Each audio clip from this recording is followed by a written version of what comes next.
न रहो न निराश करो मन को, कुछ काम करो कुछ काम करो, जग में रहकर कुछ नाम करो। यह जन्म हुआ किस अर्थ अहो, समझो जिसमें यह व्यर्थ न हो।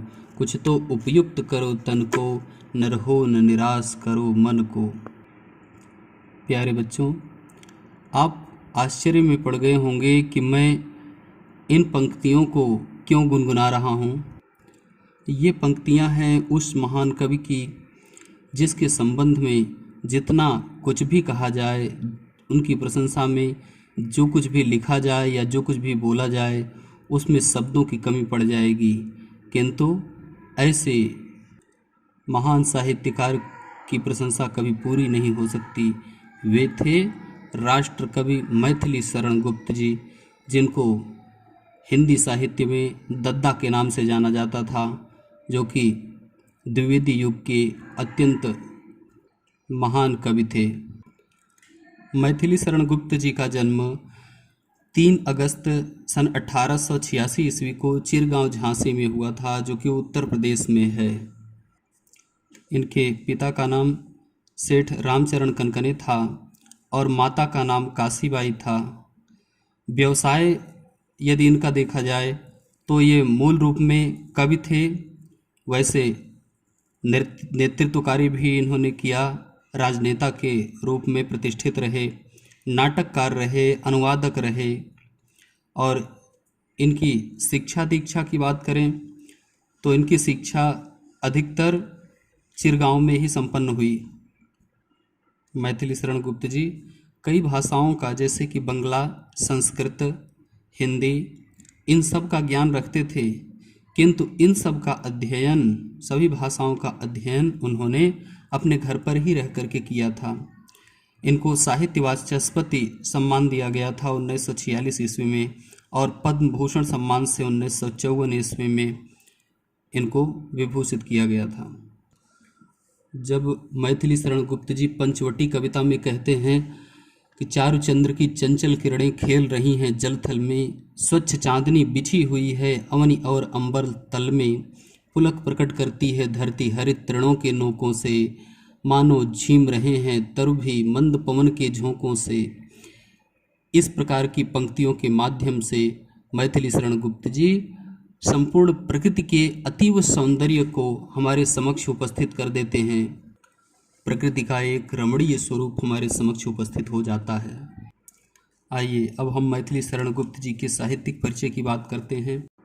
मैथिली शरण गुप्त जी की जो प्रथम कृति थी वह थी रंग में भंग, जो कि 1909 ईस्वी में प्रकाशित हुई थी।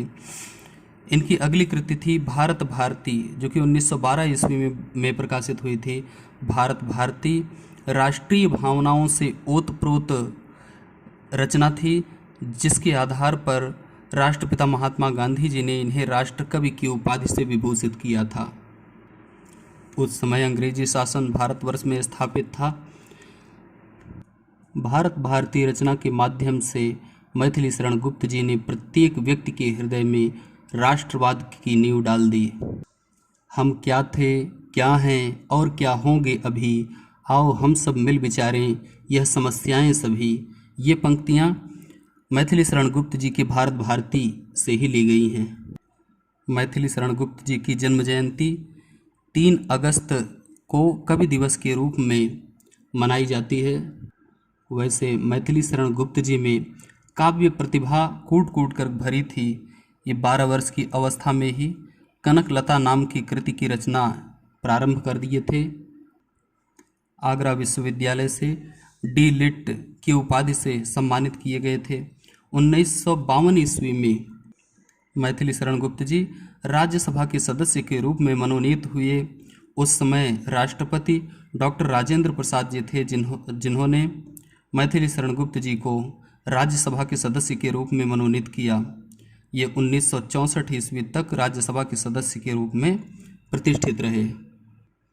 आगे जो रचनाएं इनकी आईं, जिनको अत्यधिक लोकप्रियता प्राप्त हुई, उनमें थी पंचवटी, जो कि 1925 ईस्वी में प्रकाशित हुई, झनकार, जो कि 1929 ईस्वी में प्रकाशित हुई, साकेत 1931 ईस्वी में प्रकाशित हुई, और यशोधरा जो कि 1932 ईस्वी में प्रकाशित हुई। इनमें से साकेत और यशोधरा ये महाकाव्य थे। इन्होंने कई खंड काव्यों की भी रचना की, जिनमें प्रमुख थे जयद्रथ वध, भारत भारती, पंचवटी, द्वापर, सिद्धराज, नहुस, काबा और करबला, कुड़ाल गीत, गुरुकुल, जय भारत, झनकार, वकसंहार, विष्णुप्रिया, प्रदक्षिणा इत्यादि। मैथिली शरण गुप्त जी वैष्णव धर्म के पोषक थे और प्रबल गांधीवादी थे। मैथिली शरण गुप्त जी ने कई नाटकों की रचना की है, जिनमें से कुछ तो इनके मौलिक नाटक रहे हैं और कुछ का इन्होंने अनुवाद किया है, अनुदित नाटक रहे हैं। ये नाटक हैं रंग में भंग, वन वैभव, सैरंध्री, चंद्रहास, हिडिंबा, अनघ, तिलोत्तमा इत्यादि। और संस्कृत के प्रकांड विद्वान महाकवि भास की कुछ कृतियों का उन्होंने हिंदी में अनुवाद किया है, जैसे कि स्वप्न वासव दत्ता, प्रतिमा नाटकम, अभिषेक नाटक, अभिमारक इत्यादि। और हर्षवर्धन की एक कृति, वैसे हर्षवर्धन की 3 कृतियां थीं, रत्नावली, नागानंद और प्रियदर्शिका।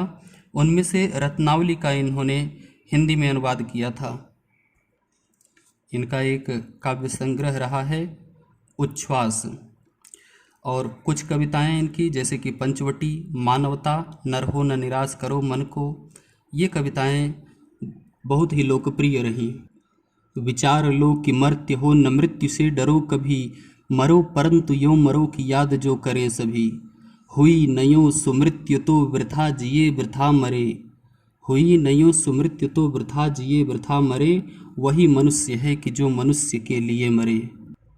आज के इस स्वार्थी संसार में मानवता का यह संदेश देने वाला कवि 12 दिसंबर सन 1964 ईस्वी को पंचतत्वों में विलीन।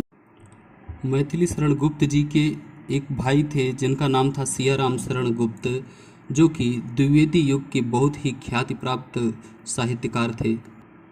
आइए अब हम मैथिली शरण गुप्त जी के काव्यगत विशेषताओं की बात करते हैं।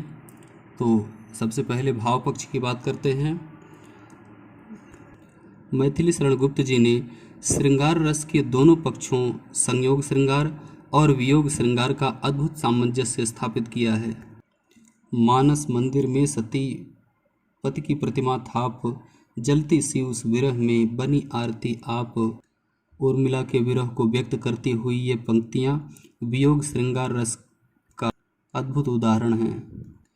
इसके अतिरिक्त संध्या, प्रातः, रात्रि, समुद्र और ऋतु इत्यादि का बहुत ही अलंकारिक चित्रण मैथिली शरण गुप्त जी ने अपने काव्य में किया है।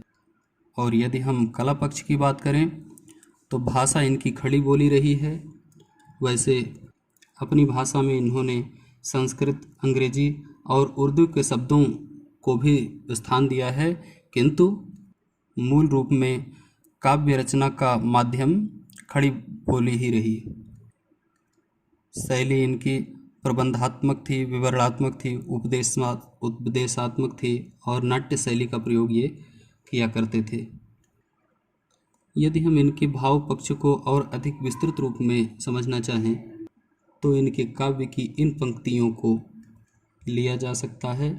जिसको न निज गौरव तथा निज देश का अभिमान है, वह नर नहीं नरपशु निरा है और मृतक समान है। जो भरा नहीं है भावों से, बहती जिसमें रसधार नहीं, वह हृदय नहीं वह पत्थर है जिसमें स्वदेश का प्यार नहीं। गुप्त जी के हृदय में नारियों के प्रति भी अतीव सम्मान की भावना विद्यमान थी। तभी तो उन्होंने कहा है कि अबला जीवन हाय तुम्हारी यही कहानी, आंचल में है दूध और आँखों में पानी। अक्षय कीर्ति के भंडार स्वरूप राष्ट्रकवि मैथिली शरण गुप्त जी की ख्याति को कभी विस्मृत नहीं किया जा सकता है। उनका नाम साहित्य में सदैव